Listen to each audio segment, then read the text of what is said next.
जय हिंद दोस्तों, स्वागत है आपका अपना study platform Saroj selection point पे। तो कैसे हैं आप लोग? आई होप बहुत अच्छे होंगे, बहुत तंदुरुस्त होंगे।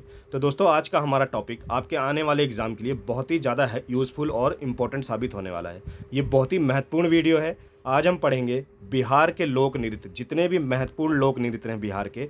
आज हम इस वीडियो में कहानी की तरह कंप्लीट करेंगे, बिल्कुल सीरियल वाइज। तो अच्छे से इस वीडियो को पढ़ेंगे। अगर आप बिहार की किसी भी तरह की परीक्षा की तैयारी कर रहे हैं, वो चाहे बिहार पीसीएस हो या बिहार में होने वाले वनडे एग्जाम हो, बिहार पुलिस कांस्टेबल हो, बिहार पुलिस एसआई हो, या बिहार सरकार द्वारा कराई जाने वाले अन्य किसी भी तरह की परीक्षा के लिए बहुत ही महत्वपूर्ण होने जा रहा है। जैसा कि आप लोग जानते हैं, बिहार लोक नृत्य से एक या दो क्वेश्चन देखने को जरूर मिलते हैं। तो इस वीडियो में हम सभी के सभी महत्वपूर्ण लोक नृत्य यहाँ पर कहानी की तरह कंप्लीट करेंगे, जो कि आपको इस वीडियो के जितने भी क्वेश्चन या टॉपिक हैं आपको किसी भी बुक में देखने को भी जल्दी नहीं मिलेंगे। तो अच्छे से इस वीडियो को देखेंगे, शुरू से अंत तक देखेंगे। दोबारा आपको बिहार के लोक नृत्य पढ़ने की ज़रूरत नहीं पड़ेगी। चलिए जल्दी से हम इस वीडियो को जल्दी से यहाँ पे समाप्त करेंगे।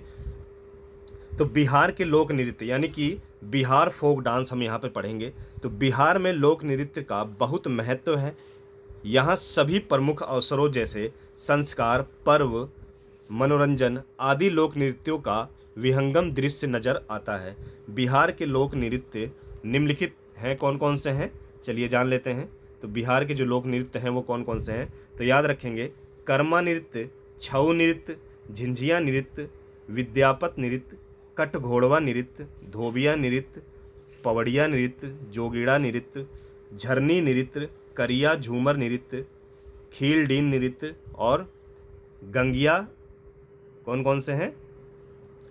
गंगिया नृत्य, मांझी, धोधो रानी, गोंडिन, लोड़ियारी, धनकटवी, बोलवे, घाटो, इन्नी बिन्नी, देवहर, बगुला और कजरी और बसंती। ठीक, कजरी और बसंती। तो ये विभिन्न प्रकार के लोक नृत्य हैं बिहार राज्य के। तो इन सभी नृत्यों को, जितने भी पॉइंट मैंने बताए, सभी को हम सीरियल वाइज यहाँ पर पढ़ेंगे। चलिए सबसे पहले आपका आता है कर्मा नृत्य। ठीक है, तो कर्मा नृत्य के बारे में हम पढ़ेंगे।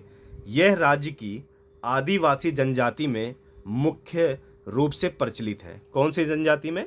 आदिवासी जनजाति में मुख्य रूप से प्रचलित है। कौन सा नृत्य? कर्मा नृत्य। ठीक है, फसलों की कटाई और बुआई के समय करम देवता को प्रसन्न करने के लिए गीतों का नृत्य सहित गाया जाता है। यह स्त्री पुरुष का सामूहिक नृत्य होता है। इसका मुख्य स्रोत कहाँ पर है? झारखंड में है और बिहार में भी है। ठीक है, याद रखेंगे, झारखंड में भी है, बिहार में भी है। तो ये कर्मा नृत्य है जो फसलों की कटाई और बुआई के समय करम देवता को खुश करने के लिए गाया जाता है। ठीक है, ये आदिवासी जनजातियों का मुख्य प्रचलित नृत्य है। ठीक है, याद रखेंगे।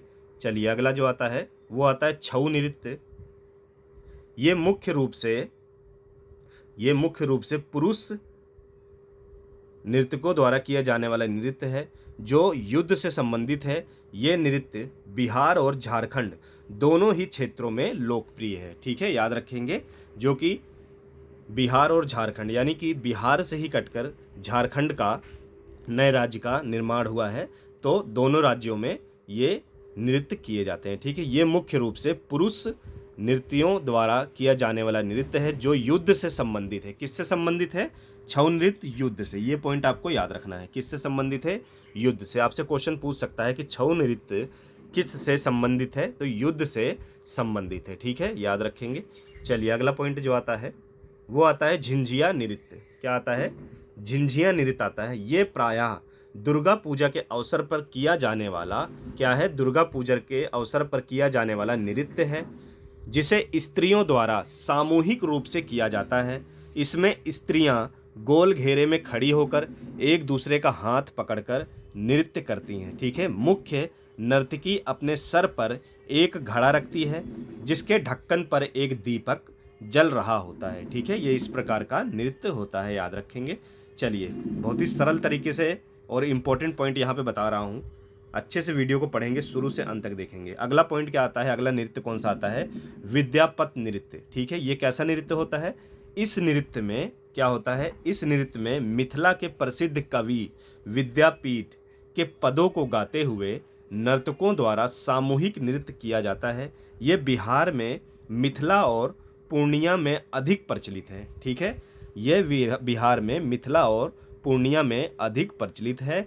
इस नृत्य में मिथिला के प्रसिद्ध कवि कौन हैं? विद्यापति के पदों को गाते हुए नर्तकों द्वारा सामूहिक नृत्य किया जाता है। ठीक है, याद रखेंगे। चलिए अगला कौन सा पॉइंट आता है?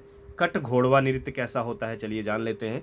तो कट घोड़वा जो नृत्य होता है, ये इस नृत्य में नर्तक अपनी पीठ से बांस की खपचियों से बने घोड़े के आकार का ढांचा बांध लेता है और वाद्य यंत्र की लय में कट घोड़वा नृत्य करता है। ठीक है, बांस की खपच्चियों से बने घोड़े के आकार का ढांचा यानी कि कवर घोड़े की तरह बन जाता है और उसको वो पीठ पे अपने रख लेते हैं और वाद्य यंत्र की लय में कट घोड़वा नृत्य करते हैं। ठीक है, याद रखना है।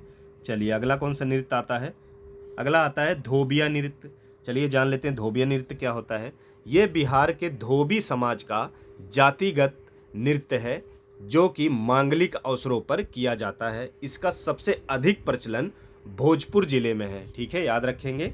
ये धोबी समाज द्वारा किया जाता है। ठीक है, ये जातिगत नृत्य है और ये मांगलिक अवसरों पर किया जाता है। इसका सबसे अधिक प्रचलन भोजपुर जिले में है, याद रखेंगे। चलिए आगे बढ़ते हैं। अगला नृत्य जो है वो है पवहड़िया नृत्य। ठीक है, पवहड़िया नृत्य कैसा होता है? ये नृत्य पुरुषों द्वारा स्त्री की वेशभूषा में किया जाता है, यानी कि पुरुष जो होते हैं वो स्त्री का रूप धारण कर कर यानी कि उसकी वेशभूषा में उनकी नकल कर कर ये नृत्य बच्चों के होने के अवसर पर किया जाता है। ठीक है, बच्चों के होने के अवसर पर वो स्त्रियों जैसा वेशभूषा अपने आप कर लेते हैं पुरुष और फिर उसके बाद ये नृत्य किया जाता है। ठीक है, याद रखेंगे। चलिए अगला जो नृत्य है वो कौन सा है? जोगीड़ा नृत्य। तो ये नृत्य कैसा होता है? ग्रामीण क्षेत्रों में होली के पर्व पर किया जाने वाला नृत्य। इसमें ग्रामीण युवक युवतियां एक दूसरे को रंग अबीर लगाकर फाग गाते हुए नृत्य करते हैं। ठीक है, याद रखेंगे। चलिए अगला पॉइंट। अगला कहता है झरनी नृत्य। तो झरनी नृत्य क्या होता है? यह बिहार के मुस्लिम समाज का प्रसिद्ध लोक नृत्य है जिसे मुहर्रम के अवसर पर सामूहिक रूप से किया जाता है। ठीक है, ये बिहार के मुस्लिम समाज का प्रसिद्ध लोक नृत्य है जिसे मुहर्रम के अवसर पर सामूहिक रूप से किया जाता है। ठीक, याद रखेंगे। सारे पॉइंट बहुत इंपॉर्टेंट है। इस वीडियो की अगर आपको पीडीएफ चाहिए होगी तो आपको हमारे वीडियो में जाकर डिस्क्रिप्शन बॉक्स में टेलीग्राम लिंक को ज्वाइन करके वहाँ पर आप पीडीएफ पा सकते हैं। ठीक है, चलिए अगला क्वेश्चन क्या कहता है? करिया झूमर नृत्य। तो ये कैसा नृत्य है? ये महिलाओं द्वारा किया जाने वाला नृत्य है जो त्योहारों और मांगलिक अवसर पर सामूहिक रूप से किया जाता है। ठीक है, करिया झूमर नृत्य ये महिलाओं द्वारा किया जाने वाला नृत्य है जो त्योहारों और मांगलिक अवसरों पर सामूहिक रूप से किया जाता है। ठीक, याद रखेंगे। चलिए अगला कौन सा नृत्य आता है? अगला आता है खील डील नृत्य। खील डील नृत्य ये है आतिथ्य नृत्य है जो मांगलिक अवसरों पर क्या है? मांगलिक अवसरों पर अतिथियों के मनोरंजन के लिए किया जाता है। यानी कि अतिथि कौन होते हैं? अतिथि होते हैं मेहमान। ठीक है, उनके आने पर प्रायः इस नृत्य को दक्ष और व्यावसायिक महिलाओं द्वारा किया जाता है। ठीक, याद रखेंगे। चलिए अगला जो नृत्य आता है वो होता है गंगिया नृत्य। ये कैसा नृत्य होता है? महिलाओं द्वारा जिस नृत्य के माध्यम से गंगा स्तुति की जाती है उसे गंगिया नृत्य कहा जाता है। ठीक है, महिलाओं द्वारा जिस नृत्य के माध्यम से गंगा स्तुति की जाती है उसे गंगिया नृत्य कहा जाता है। चलिए अगला पॉइंट कौन सा आता है? अगला पॉइंट आता है मांझी। तो मांझी नृत्य कैसा है? नदियों में कैसा नृत्य है ये? नदियों में नाविकों द्वारा यह गीत नृत्य मुद्रा में गाया जाता है। ठीक है, नदियों में नाविकों द्वारा यह गीत नृत्य मुद्रा में गाया जाता है। चलिए अगला क्वेश्चन आता है धोधो रानी। धोधो रानी नृत्य कैसा होता है?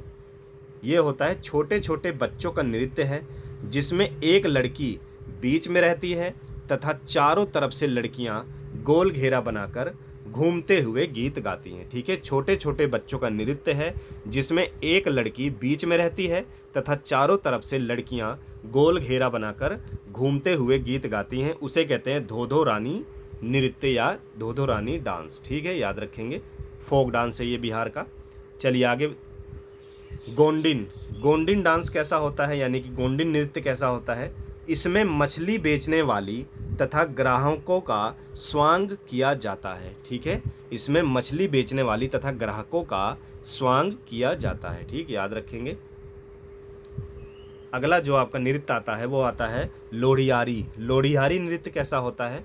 ये होता है, इसमें कृषक अपने घर पर पशुओं के साथ भाव भंगिमाओं के साथ जाता है और नाचता है। ठीक है, इसमें कृषक अपने घर पर पशुओं के साथ भाव भंगिमाओं के साथ जाता है और नाचता है, याद रखेंगे।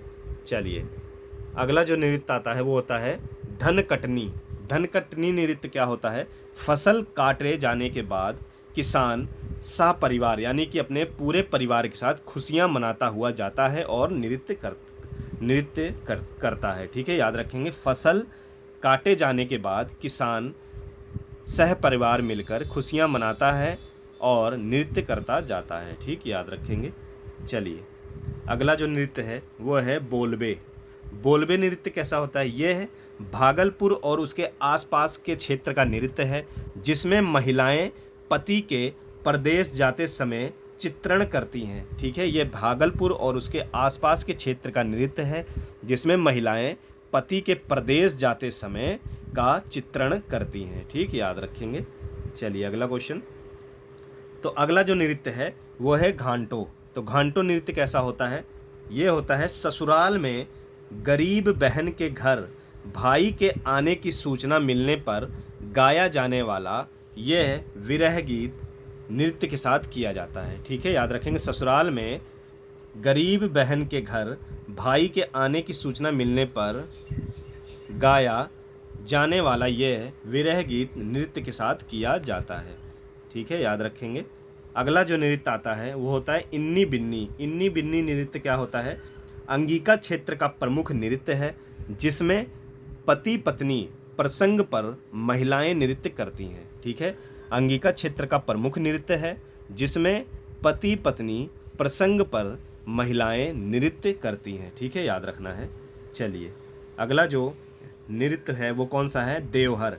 देवहर नृत्य कैसा होता है? इसे भागता नृत्य भी कहा जाता है। इसमें नृत्य करने वाला देवी देवताओं के प्रतिनिधि के रूप में नृत्य करता है। क्या करता है? इसमें नृत्य करने वाला देवी देवताओं के प्रतिनिधि के रूप में नृत्य करता है। ठीक है, याद रखना है। चलिए, अगला जो नृत्य है वो कौन सा है? यह उत्तर बिहार का नृत्य है, जिसमें ससुराल से रूठकर जाने वाली स्त्री के रास्ते में दूसरी स्त्री के साथ नोक-झोंक का चित्रण होता है। ठीक है, याद रखेंगे। यह उत्तर बिहार का नृत्य है, जिसमें ससुराल से रूठकर जाने वाली स्त्री के रास्ते में दूसरी स्त्री के साथ नोक-झोंक का चित्रण किया जाता है। अगला आता है आपका कजरी। सावन महीने में गाई और खेली जाने वाली नृत्य नाटिका है। ठीक है, सावन महीने में गाई